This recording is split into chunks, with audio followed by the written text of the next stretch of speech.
Hello everyone, today we are going to be looking at the connection of this specific camera, this model of the camera, to your smartphone. Now we shall, we are going to explain the connection for both the Android and also the iOS devices. This time we are going to use the Apple phone to do our connection. So the camera, it has a loudspeaker here. That means that you can talk back like an intercom. You can speak to somebody through your phone wirelessly to the camera, and you can also listen back because it has microphones all over. You can add your memory card in case you want it to record locally without using the internet.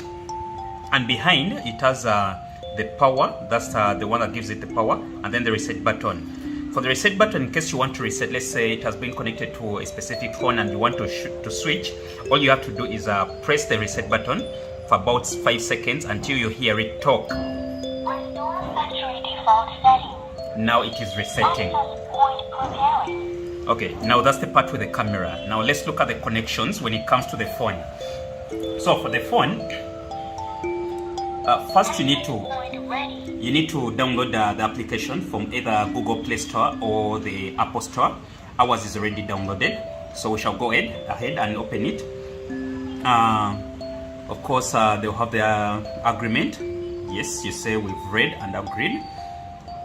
You can allow all these, and then it goes to the login and register. Now login is for somebody who already has an account, but since this is new to our phone, let's say you've just bought it and you don't have an account yet, you can go to register. Now register, this will create the account. You'll be able to use to view the footage from the camera, but if you're going to do it yourself, if it's your camera and you're the only one who is going to monitor, then you can just go ahead and use this logo below it. Now for Apple, you use the Apple account. For Android phones, you have the Google account. But unfortunately, if you use this option, that means that you have to share your credentials to another phone that will have to view this thing. Let's say it's doing surveillance at your home, and then you would want your wife and you to be able to watch the footage from the phone. Then I don't recommend you use this option. You just create an account, put in your email and then the country, and then you create an account. That way you can share that email plus the password you've just created to anyone. But for our case, let's just go ahead and use the Apple account. So that we do it first. Okay. So you wait for it to register the account to our ID. It will ask you for which region you want to select. Let me select Africa. This app has been connected to a device before, so I will delete that because we want to show a new connection.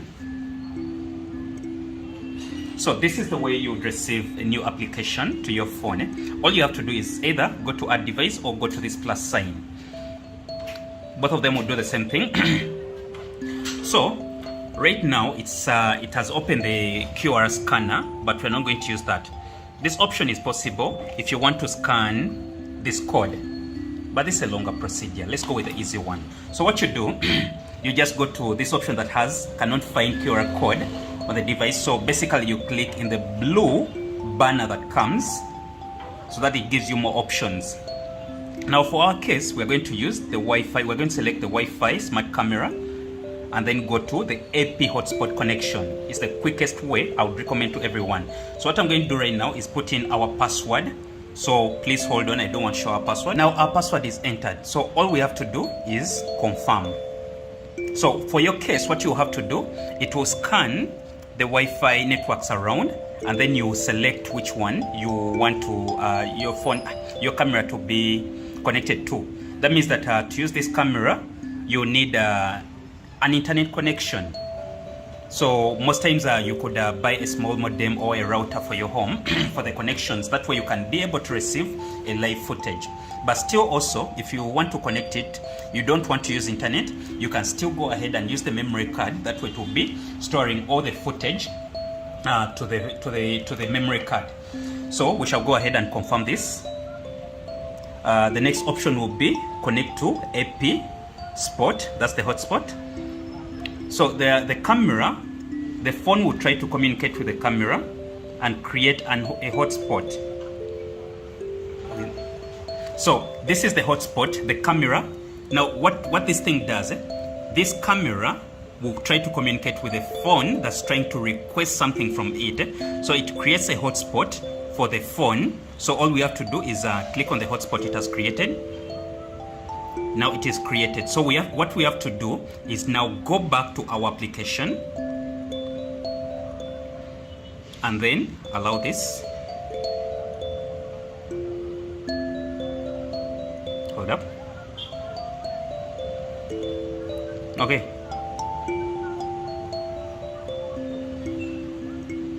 Wait. So it's trying to communicate to the camera and then sending the credentials of our hotspot, to the camera. That way, this setup is only done once. So the camera will remember the password of the Wi-Fi and it will always be automatically connecting to that Wi-Fi without needing the phone that has done this. So we are waiting for that connection between the Wi-Fi and the camera itself. Wi-Fi connected. Now we know we've had the camera say the Wi-Fi has been connected, but we keep waiting. Okay, now it is successfully added. So at this point you select where the camera is going to be placed. You can have several cameras into this app. Let's say this one is for the office, or you can just manually write it down. Maybe it's going to be for the shop and it's not listed among the quick options here. So you can say this is maybe for shop 1 and then just click finish. So that way the camera will be named shop 1. That means that in case you add a second camera, it will be listed here and another one will be listed, everyone having the name that you've given it. So let's try to open this and see. So for the first time it's trying to do the login into the camera.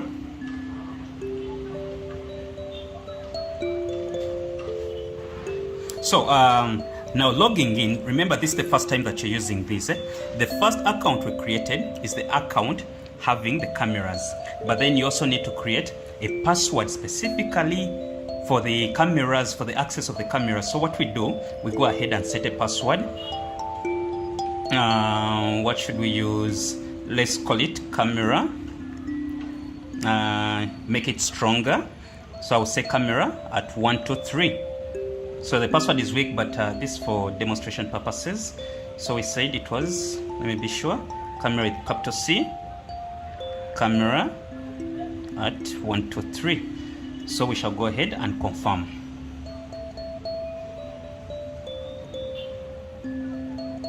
Now our camera is live. Let me move it manually. The place we're in is a bit dark, but and by the way, you can do the controls of the camera from here. You can move it to, oh, it's not clear because it has a sticker on top. Yeah, so you can remotely control from anywhere in the world. You can switch the picture from SD to HD for more clarity. You can listen in to everything that's being said through the camera. Let's say if you've left it home, I don't know whether you can hear that the sound I'm speaking, but it's also coming through the phone, though the phone audio is low. The other thing you can do, you can speak back like an intercom. Let's enable this. It's trying to access the microphone. So when I press and hold the speaker button, press and hold, then I can speak, and then it will speak through the camera like an intercom. So in case you're away and then you don't have airtime to call somebody, or if you see a thief, you can tell him, Derek, you've been the one stealing our stuff. Like you can communicate through it. Yeah, also you can record live footage. Maybe you want to record a clip. So right now it's recording this clip, and then when I click it again, okay, it was too short because it allows you up to at least 5 seconds to record the clip. You can take pictures and then it saves them into your phone.